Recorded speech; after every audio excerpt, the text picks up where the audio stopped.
Dobrý den, zdraví vás Pavel Hájek a dnes vám ukážu jeden takový program, který se jmenuje Aura. Co potřebujete, abyste si ho mohli spustit, je vlastně, abyste měli zapnuté Aero, takže potřebujete Windows Vista nebo Windows 7. Na obou systémech program funguje bezchybně. Můžete si ho stáhnout ze stránek aura.codeplex.com. Program je zatím v beta verzi, ještě nemá vlastně svoji vlastní finální verzi. Když si ho stáhnete, bude v zipu a potom, když si ho extrahujete, tak už máte vlastně takhle přímo ten program.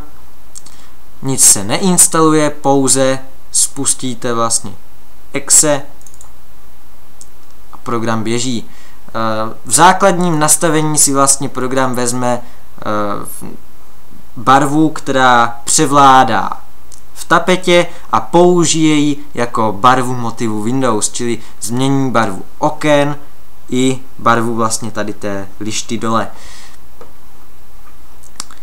Po spuštění programu vám samozřejmě naskočí ikonka v try, takže když se na ní klepnete pravou myší, tak si můžete zvolit buď, že program chcete ukončit, anebo nastavení. Můžete si zvolit jazyk, k dispozici jsou dva, myslím, že je ruština a to druhé je angličtina. Angličtina je pro mě mnohem schůdnější řešení a tady si vlastně můžete zvolit, odkud si program vezme barvu. Buď to může být tedy z té tapety, jak už vidíte, tak tohle funguje opravdu dobře. Když tady dám další pozadí plochy, tak tady zase převládá nějaká černá. Tady převládá taková žlutá. A když si vlastně ukážeme, tak opravdu okna mění svoji barvu i tady ta systémová lišta vlastně, takže program opravdu funguje. Pokud si zvolíte možnost, že si vlastně bude brát barvu, která převládá v ikoně aktivního okna, tak jestliže mám tady teď otevřený právě nastavení toho programu, tak ten má tady, vidíte, ikonku modrou, takže všechno je teď zahalené do modré. Vidíte, že program je opravdu v beta verzi ještě. Teď já, když otevřu tady Firefox, tak se všechno změní do takové oranžové. Stačí, když myslím, že udělám tady preview a změní se do azurové, protože vlastně Explorer má ikonku takovou azurovou.